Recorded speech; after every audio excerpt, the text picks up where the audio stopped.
하나님의 말씀은 신약성경 고린도전서입니다. 고린도전서 10장 274페이지 274페이지 고린도전서 10장 1절에서 4절 말씀 교독하겠습니다. 형제들아, 나는 너희가 알지 못하기를 원하지 아니하노니 우리 조상들이 다 구름 아래에 있고 바다 가운데로 지나며 모세에게 속하여 다 구름과 바다에서 세례를 받고 다 같은 신령한 음식을 먹으며 다 같은 신령한 음료를 마셨으니 이는 그들을 따르는 신령한 반석으로부터 마셨음에 그 반석은 곧 그리스도시라. 아멘. 바울 사도께서 고린도 교회에 성도들에게 보내는 편지입니다. 그런데 나는 당신들이 기독교의 이 중요한 진리에 대하여 무지하기를 원하지 않는다. 맹목적으로 무슨 뭘 믿는 그런 것이 아니고, 그래서 너희가 알지 못하기를 원하지 아니하노니 중요한 진리에 대해서 눈을 뜨기를 바란다. 이런 말씀이죠. 그러면서 우리 조상들이 구름 아래에 있고, 이것은 바로 이스라엘을 인도하신 구름기둥, 불기둥을 말하는 것입니다. 그 구름 아래에 있고 바다 가운데, 이것은 홍해를 말하는 것입니다. 홍해 가운데로 지나며 그렇게 해서 온 이스라엘 백성 전체가 집단적으로 세례를 받았다는 거예요. 말하자면 그렇게 비유하는 것입니다. 세례를 받고 그 다음에 광야 시대에 들어가면 40년 동안 먹고 살아야 되는데 뭘 먹었느냐? 하나님께서 하늘에서 내려주는 만나라는 것을 먹었습니다. 농사 지은 것이 아닙니다. 여러분, 40년 동안 농사 짓지 않고 먹었어요. 이게 하나님의 은혜입니다. 그래서 신령한 음식이라고 말했어요. 그리고 시나이 반도가 사막인데 거기에서 어떻게 200만 가까운 사람들이 물을 찾아 마시겠는가? 신령한 음료를 마셨다는 겁니다. 이는 그들을 따르는 신령한 반석으로부터, 여러분, 바위에서 물이 쏟아져 나왔잖아요. 그걸 마셨다는 것인데, 그들을 따르는 신령한 반석. 그러면 뭐 큰 바위가 맨날 이스라엘 백성 뒤를 쫄쫄 따라갑니까? 바위가 움직입니까? 여기 따른다는 표현은 한국말로 좀 번역이 적절하지 않은 것 같습니다. 원문의 단어는 영어로 말하는 accompany입니다. accompany는 동행한다는 뜻입니다. 동행한다는. accompany. 동행한다. 이스라엘 백성들과 함께 하신, 이렇게 번역하는 게 좋겠는데 따르는이라고 번역을 해서, 그렇게 잘하시면 조 목사님이 번역하시지 왜 이제서 그런 말 하시? 아무도 나를 불러주지 않아요. 불러주지 않아요. 그래서 여기서는요, accompany, 함께 하신다는 뜻입니다. 그런데 오늘 여기 중요한 말씀이 나오는데 4절 끝부분에 그 반석, 그 큰 바위에서 물이 나와서 마셨는데 그 반석이 바로 예수님이라는 것을 고린도 교회 여러분들은 그걸 좀 확실하게 아셨으면 좋겠습니다. 이렇게 말합니다. 구약 성경은 예언이라고 그러고요, 신약 성경은 성취라고 말합니다. 우리가 그렇게 말합니다. 그러면 그 예언되었고 성취된 거, 그거의 핵심이 무엇입니까? 핵심. 순 한국말로 핵심을 뭐라고 말하냐면 고갱이라고 말합니다. 고갱이. 그건 한국말이에요. 그죠? 여러분, 그 뭐든지 이렇게 야채 같은 것도 이렇게 겉에 다 떼고 나면 속에 심지가 나오잖아요. 그걸 고갱이라 하잖아요. 구약 성경은 예언이고 신약은 성취인데, 그 예언과 성취의 고갱이가 뭐냐는 거예요. 예수님입니다. 잘 말씀하셨습니다. 메시아인 것입니다. 거의 다 메시아에 관한 예언입니다. 메시아에 관해 예언했고, 그리고 그 예언한 대로 메시아가 오셨다는, 그리고 또 앞으로 세컨드 커밍, 재림하실 거라는 거, 그게 핵심입니다. 구약은 오실 메시아, 신약은 그 예언대로 오신 메시아에 대한 증언입니다. 그런데 구약과 신약이 그래서 전부 다 기독교의 경전입니다. 우리 기독교는요, 구약을 배제하지 않아요. 구약도 다 유대교 경전이지만 구약 플러스 신약이 이게 다 우리에게 캐논입니다. 경전입니다. 그런데 구약에는 여러분 여러 사람이 등장하지요. 그리고 여러 사건들도 등장합니다. 그것은 각 개별적인 고유한 사건이고 고유한 그 인물이죠. 그런데 그리고 신약에도 여러 사람이 등장합니다. 뭐 베드로도 등장하고 고넬료도 등장하고 여러 사람이 등장합니다. 거기 그 사람들에게 일어나는 일도 엄연히 말해서 그 사람 개인적인 고유의 사건이고 고유의 인물입니다. 전설 따라 삼천리가 아닙니다. 그런데 구약 성경을 읽어볼 때에 구약 성경에 나타나는 인물과 사건이 신약 성경에 나오신 핵심인 예수님에 관해서 비추어지는, 이게 각각 개별적인 사건인데 별개의 다른 스토리고 인물인데, 그런데도 구약의 사건과 인물이 예수님을 향해서 포커스가 맞춰지고 있다는 거예요. 그래서 이 두 개의 별개의 사건과 인물 그 가운데 영적이고 상징적인 해석이 가능하다는 것이 이 기독교의 구약과 신약의 신비함입니다. 분명히 3000년 전의 사람이고 분명히 다른 사람이고 모든 환경과 배경이 다른데, 근데 예수님을 조명하고 있습니다. 비춘단 말이에요. 앞으로 오실 예수님을 비춘다는 거예요. 예를 들어 보겠습니다. 창세기에 나타난 요셉이 가장 대표적인 인물입니다. 요셉의 생애는요, 예수님의 생애와 너무 닮았습니다. 근데 요셉은 전설 따라 삼천리가 아닙니다. 요셉은 실제 했던 인물입니다. 비유가 아닙니다. 그런데 예수님을 정확하게 조명합니다. 수천 년 전에. 예를 들어 볼게요. 우선 요셉은 아버지 야곱의 지극한 사랑을 받았습니다. 다른 형제들에게 입혀주지 않은 채색 옷을 입혀주고, 하나님도 아들이신 예수님을 지극히 사랑했습니다. 내 사랑하는 아들이요 기뻐하는 자라고 말했잖아요. 사랑합니다. 요셉이 형제들의 미움을 받았습니다. 예수님이 어떻게 보면 같이 하나님을 섬긴다고 하는 바리새인들과 서기관들 형제와도 같은 입장인데 사실은, 그런데 그 바리새인과 서기관들에게 무진 미움과 고통을 당했습니다. 요셉이 아버지에 의해서 형제들에게 보내진 것처럼 예수님도 성부 하나님에 의해서 이 세상에 보내졌습니다. 그래서 말씀이 육신을 입고 이 땅에 오셨죠. 요셉은 형제들의 모략으로, 야 죽여버리자 저거 그냥, 맞아, 꿈 얘기만 하고 말이야, 아버지 사랑 독차지하고 미워 죽겠어, 죽여버리자, 살해 계획을 세웠습니다. 그래서 처음엔 죽이려고 했죠. 처음엔 죽이려고 했습니다. 그래서 옷을 벗겼습니다. 예수님도 그렇게 미움을 받고 옷을 벗김 당했죠. 그런데 죽이면 뭐 하겠어, 죽이지 마, 팔아버리자. 그래서 동생 요셉을 팔자고 말했던 형은 누구냐면은 유다입니다. 유다란 형이 팔아버리지, 그냥 죽이긴 좀 그렇고. 예수님을 판 제자는 누구입니까? 예? 가룟 유다입니다. 가룟이라는 건 동네 이름입니다, 여러분. 유다가 진짜 이름입니다. 그죠? 그래서 가룟 유다가 원래 어떻게 됐습니까? 주더스 이스카리옷.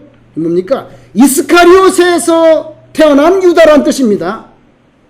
그죠? 그래서 요셉을 팔자고 한 것도 유다인데 예수님을 팔아먹은 것도 유다입니다. 요셉을 팔 때 헐값에 팔았습니다. 노예 한 명 값에 팔았습니다. 은 20개 받았습니다. 예수님 팔고 가룟 유다는 은 30 받았습니다. 은 30 받았습니다. 요셉을 죽여버리자고 막 그럴 때 장남은 역시 다릅니다. 장남이 누구였습니까? 르우벤입니다. 르우벤이 그러지 말라고, 아버지가 얘를 얼마나 사랑하는데 얘를 죽이면 어떡하냐, 피를 흘리지 말자, 이렇게 말했더라고요. 르우벤이 죽이지 말자고.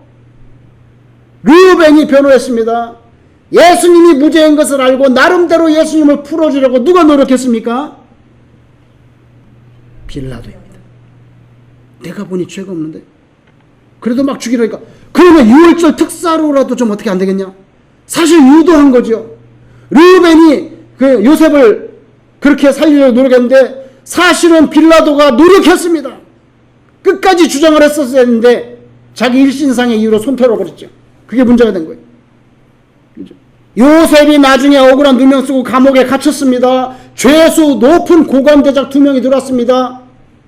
꿈을 꿨습니다. 해석을 해줬는데 무슨 해석입니까? 당신은 복권될 거고 당신은 죽을 거야. 그대로 하나는 복권되고 하나는 죽임당했습니다. 예수님과 같이 십자가에 못 박힌 강도는 몇 명입니까? 2명입니다. 한 명은 그날 네가 나와 함께 오늘 낙원에 이르리라 구원받고 나머지 한 사람은 버림받았습니다. 왜 어떻게 이렇게 똑같습니까? 완전히 다른 사람이고 완전히 다른 사건인데 여러분 창세기에 보면 요셉이 이집트의 총리가 될 때 나이가 나옵니다. 나이가 몇 살입니까? 30세로 나옵니다. 분명히 나와 있습니다. 예수님이 공생에 시작한 거 몇 살쯤입니까? 30세쯤입니다. 그죠? 요셉이 형제들에게 인신매매 당해가지고 그 극단적인 고난 속에 던져져서 한 알의 미랄처럼 완전히 초반부 인생이 썩어 문드러졌습니다. 노예, 감옥, 성추행, 미수범, 더 이상 뭘 바라겠습니까? 완전히 썩었습니다. 한 알의 미랄이 됐습니다. 그렇지만 총리가 된다면은 7년 동안 풍년이 들었을 때 그걸 요셉이 다 세이브하라고, 그리고 나중에 7년 흉년이 들었을 때 그걸 풀어가지고 그러지 않으면 죽었을 고대 근동지방, 에이션 니어리스트, 고대 근동의 수많은 사람을 기아의 선상에서 굶어 죽지 않도록 살려냈습니다. 예수님 한 분이 하늘의 미랄이 되심으로, 희생하심으로 온 인류가 구원받을 수 있는 영생의 길을 열어주셨습니다. 그래서 예수님 벌써 하늘의 미랄이 썩지 않으면 그대로 있고, 그죠? 썩으면 많은 열매를 맺는, 그 누구 이야기입니까? 자기 이야기인 것입니다. 자기가 죽어야, 오늘 우리 권사님이 본인이 죽는다고 많이 말씀을 죽기를 원하신다고 하셨잖아요. 그죠? 예수님을 닮아가기를 원하시는 권사님으로 그렇게 이해를 합니다. 예수님이 있잖아요. 자기 죽는다고 하나의 미랄이라고 했잖아요. 요셉도 다 썩어 문드러져 가지고 많은 사람 살렸어요.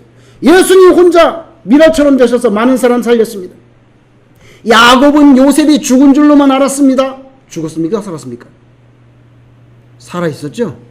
그죠? 요셉 살아있었잖아요. 예수님 죽은 줄 알았는데 어떻게 됐습니까? 살아계십니다. 살아계십니다. 비슷하죠? 비슷합니다. 모세는 안 비슷합니까? 모세는 비슷합니까? 안 비슷합니까? 모세는 한번 생각해 보세요. 모세는 이집트에 있었습니다. 예수님 이집트에 가신 적이 있습니까? 없습니까? 있습니다. 어릴 때, 그죠? 베이비 때 피신 갔었잖아요. 그죠? 이집트에 갔습니다. 모세는 양부모가 있고 친부모가 있습니다. 그죠? 친부모가 있고 양부모가 있습니다. 이집트에 궁전으로 들어갔기 때문에 예수님도 육신의 부모 마리아와 요셉이 있습니다. 그리고 진짜 아버지 성부 하나님이 계십니다.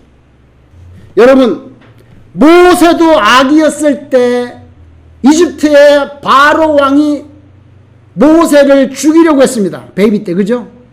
예수님도 어릴 때 누가 죽이려고 했습니까? 헤롯이 죽이려고 했죠? 헤롯이 죽이려고 했습니다.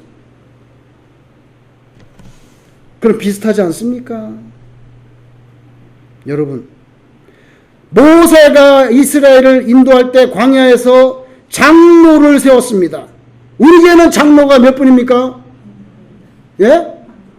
한 분입니다. 모세는 몇 명을 세웠습니까? 70명을 세웠습니다. 70명의 장로를 세웠습니다. 누가복음 10장 9절에 보면은 예수님께서 하나님의 나라를 전파하기 위하여 제자 몇 명을 따로 불러 세웠습니까? 70명을 세웠습니다. 여러분, 모세가 가나안 정탐꾼을 보냈습니다. 몇 명을 보냈습니까? 12명을 보냈습니다. 예수님은 제자 몇 명을 뽑았습니까? 12명을 뽑았습니다. 비슷하죠? 모세는 금식 기도를 며칠 했을까요? 40일 했습니다. 예수님은 며칠 동안 금식하셨습니까? 40일 금식하셨습니다. 그죠? 모세는 높은 장대에 뭘 매달았습니까? 노뱀을 만들어서 불뱀에 물린 사람들이 보기만 하면 치유받도록 했습니다. 예수님은 본인이 본인이 노뱀처럼 십자가에 올라가셔서 누구든지 예수님을 바라보는 사람, 예수님을 메시아 구주로 영접하는 사람은 사탄과 같은 불뱀에게 물린 영혼이라 할지라도 예수님을 믿기만 하면 다 치료받게 하셨습니다. 그게 구원입니다. 이래도 모세가 예수님하고 다르겠습니까? 완전 다른 분인데 예수님을 조명합니다. 그뿐입니까? 모세가 광야에서 만나로 이스라엘을 먹여주신 것처럼 예수님은 벳세다 광야에서 보리떡 5개로 먹여주십니다. 이외에도 많이 있습니다. 여러분, 선지자 엘리야 누구를 살린 줄 아세요? 살았다 과부의 아들을 살렸습니다. 엘리야가. 엘리사는 누구를 살렸습니까? 수넴 여인의 아들을 살렸습니다. 예수님은 누구를 살렸습니까? 난성 과부의 아들을 살렸습니다. 그죠? 요나가 큰 물고기 뱃속에서 3일 동안 있다가 다시 해변에 토해진 것처럼 예수님도 무덤에서 3일 동안 계시다가 부활하셨습니다. 그래서 악한 유대인들이 표적을 보여줘봐, 하늘에서 오는 거, 그러면 내가 믿을게. 그랬을 때 악한 세대야, 내가 말하고자 하는 것은 요나의 표적밖에 말할 것이 없다. 여러분, 예수님이 전설 따라 삼천리에 나오는 사람을 갖다가 자기한테 빗대겠습니까? 오늘날 21세기에서는 수많은 사람들, 교회에 다니는 사람도 요나는 그거는 비유의 말씀인 것 같고 진짜는 아닌 것 같은데, 어떻게 사람이 뭐 물고기 뱃속에 들어가서 3일 동안 안 죽고 나온다고? 그 말이 되냐 그게? 그거는 비유 아니야? 여러분, 하나님이 그거 못하시겠습니까? 얼마 전에 기독교인이 아니고요, 요나를 설명하려는 게 아니에요. 해양학자가 이 세상에서 제일 큰 종류의 고래, 그 속에 들어가서 사람이 버틸 수 있다는 것을 과학적으로 발표했어요. 기독교를 변증하려는 게 아니에요. 그냥 해양학자 잡지에. 왜 하나님이 그걸 못하시겠습니까? 여러분, 그래서 구약에 있는 여러 인물 사건들이요, 앞으로 오실 메시아를 이렇게 조명하고 있다고. 완전히 별개의 사건인데, 그래서 이 사건과 이 사건 사이에는 영적이고 상징적인 해석이 가능한 것이 하나님의 말씀의 이게 신비함입니다. 히브리 백성들이 430년에서 이집트에서 종살이하고 피나는 학대와 압제 속에 있다가 하나님께서 모세를 통해서 해방시켜서 광야로 들어갑니다. 광야에서 40년 세월을 지났는데 광야에서 먹었던 만나, 반석에서 솟구쳐 나오는 생수, 이 두 가지 역사적인 소재들도 역시 장차 오실 예수님을 향해 초점이 맞추어집니다. 예수님이 뭐라고 했습니까? 나는 하늘에서 내려오는 생명의 떡이라 했어요. 그죠? 예수님 본인이 자기가 생수라고 말했어요. 여러분, 그래서 광야에 먹었던 만나와 반석에서 나오는 생수가 예수님을 조명하는데요, 사실은 이것보다 훨씬 더 전에 창세기에 보면 이런 말씀이 나옵니다. 가나안 부족들 간에 전쟁이 벌어서 패가 나뉘어서 4대5로 패가 나뉘어서 전쟁이 붙었는데, 그때 거기에 누가 있었냐면 아브라함이 있었단 말이에요. 아브라함이 있었는데 아브라함에게 딸린 조카 롯이 있었단 말이에요. 근데 이 롯은 하나님을 바라보지 아니하고 물질의 부유함만 쫓아가다가 결국엔 어디로 들어가면 소돔 땅으로 들어갔어요. 근데 가나안 땅에 전쟁이 일어나서 4대5로 패가 갈려서 전쟁을 하다 보니까 소돔이 속한 그 패가 져서 다 포로로 잡혔는데, 그만 롯과 롯의 가족이 아니 자기 조카가 포로로 잡혀갔대. 아브라함이 말띠기 싸다, 예? 일찍 아비를 잃어서 아들처럼 거둬줬더니 배은망덕한 놈,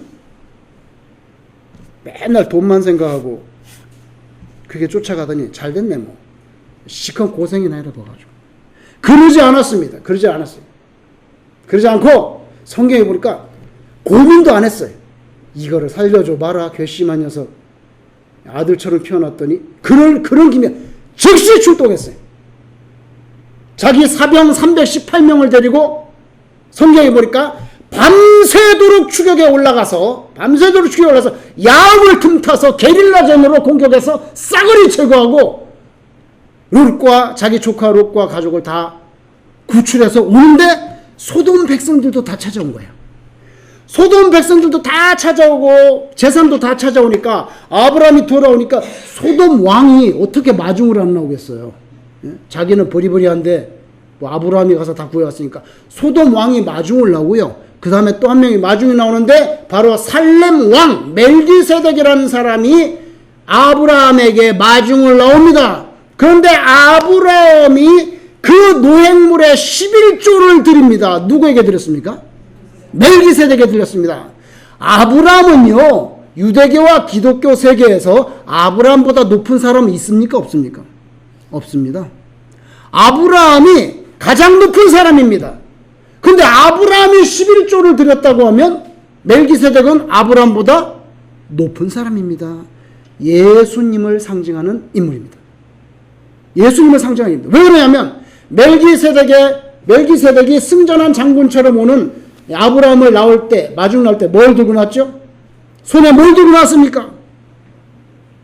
손에 뭘 들고 나왔다고요? 아브라함을 영접할 때 뭘 들고 나왔냐 이거예요.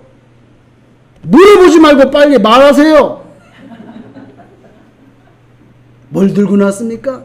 성경에 보면 떡과 포도주를 들고 나왔습니다. 떡과 포도주. 예수님 상징입니다. 떡과 포도주를 하필이면 그걸 들고 나와요.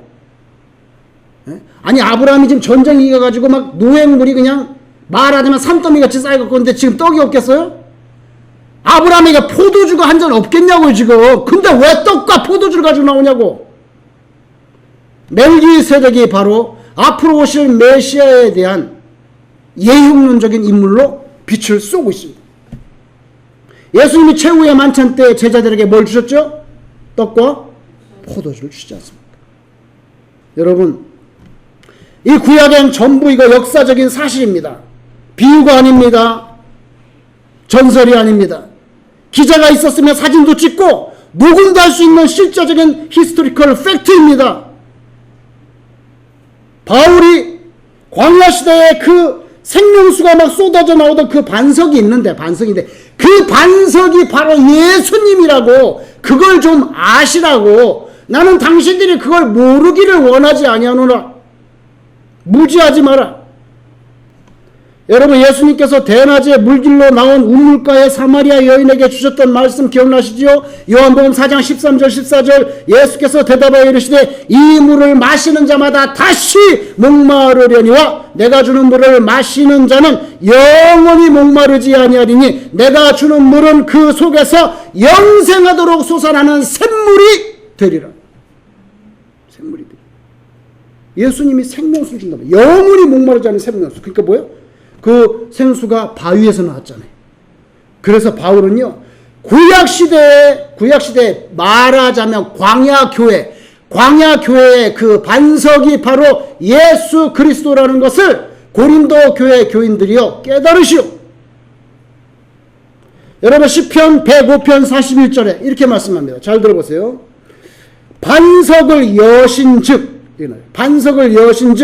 물이 흘러나와 마른 땅에 강같이 되었으니, 이렇게 나왔습니다.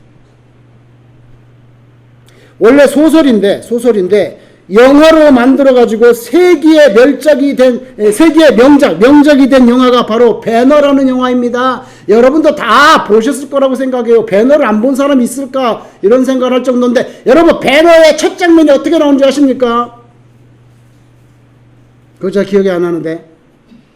마차 막 달리는 건 기억이 나. 근데 배너 영화가 제일 처음에 나올 때 뭐가 나오냐고요? 예? 골고다 언덕에 서 있는 세 개의 십자가가 나옵니다. 제일 첫 장면이에요.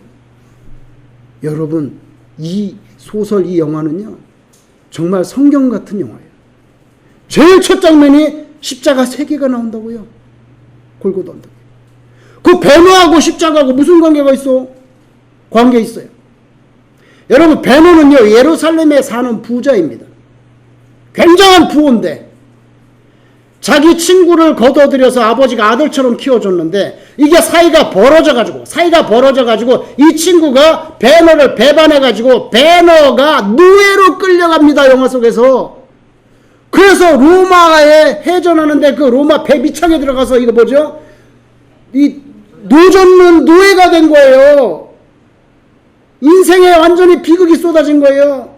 그 노예로 끌려갈 때 너무 목이 마르는데 물 좀 얻어먹으려고 하면 로마 병정이 탁 쳐가지고 다 뒤집어 엎고, 그런데 그 화면에서 뒤통수만 나오는데 얼굴 안 나와.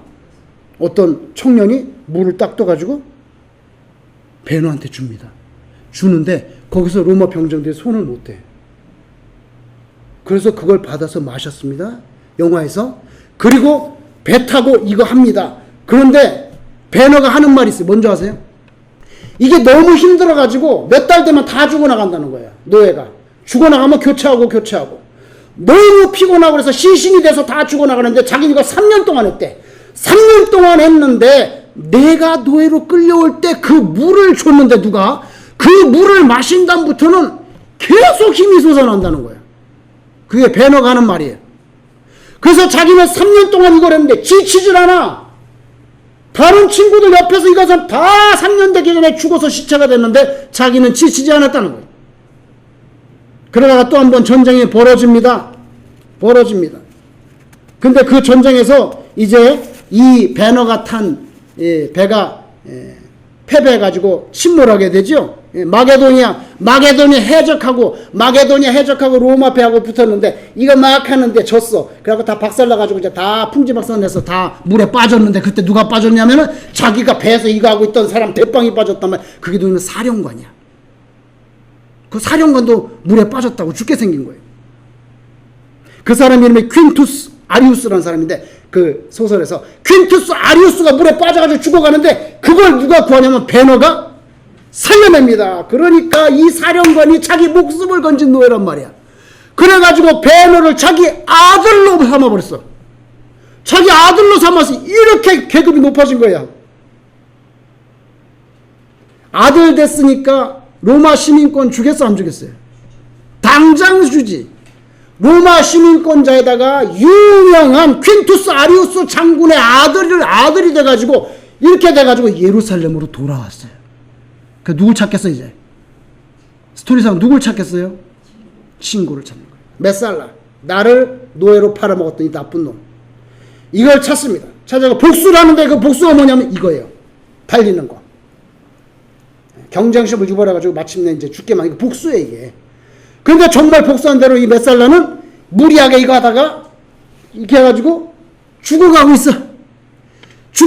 복수가 된 거야. 죽어가고 있어요. 그런데 베너가 찾아오는데 메살라가 뭐라 하는 줄 아세요? 유명한 말을 합니다.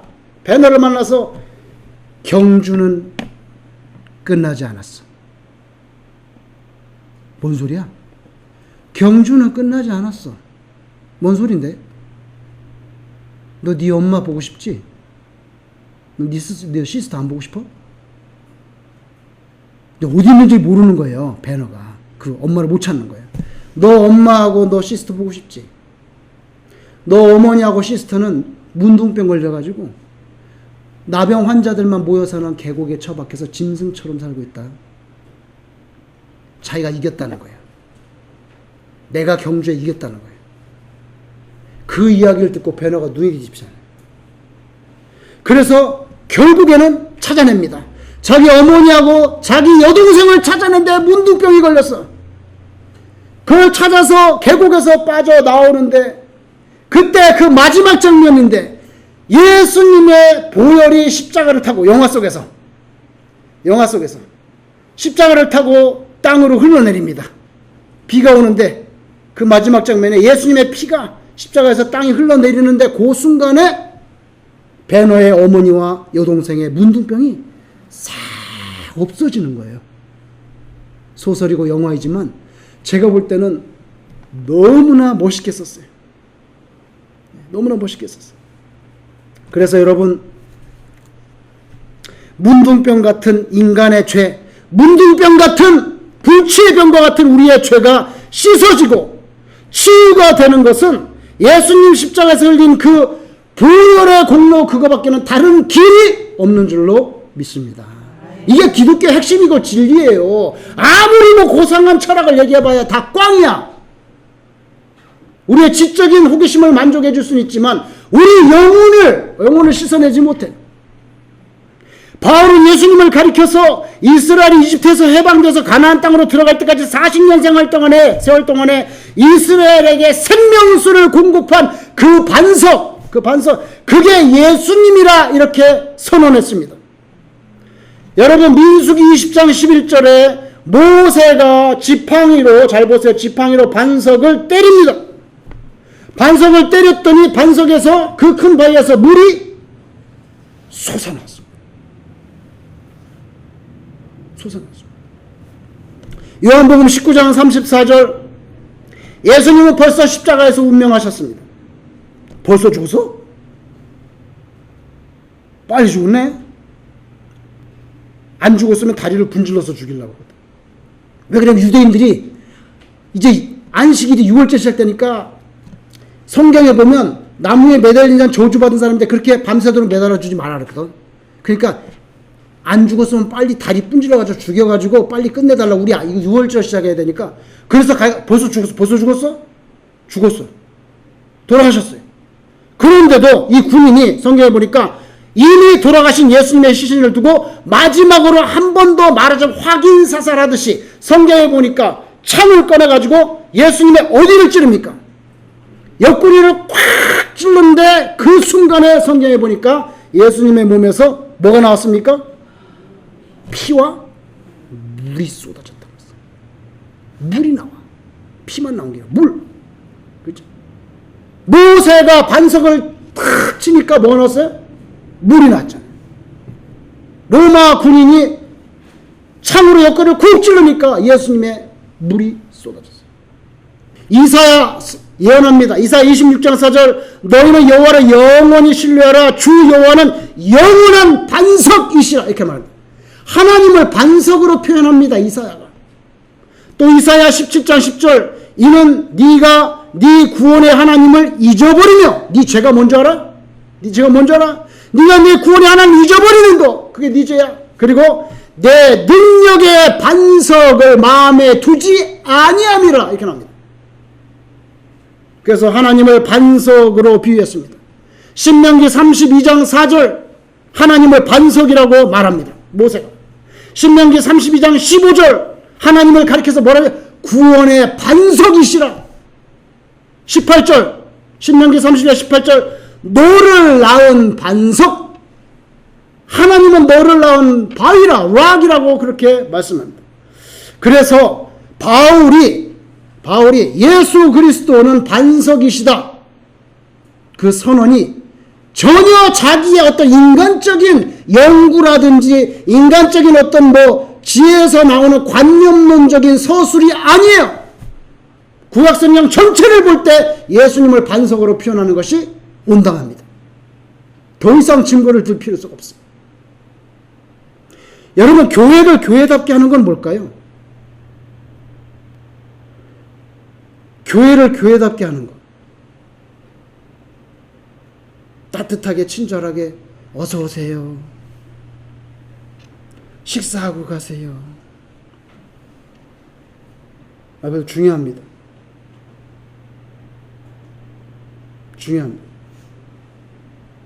어떤 사람은 그걸 받아들이고 교제도 하고 예수 믿게 어떤 사람은 어서 오세요. 식사도 하고 하세요. 그럼 뭐라는 줄 아세요? 됐습니다.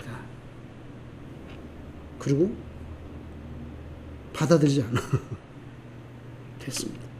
여러분, 그런데 교회를 교회답게 하는 진짜 고경이는 뭐냐?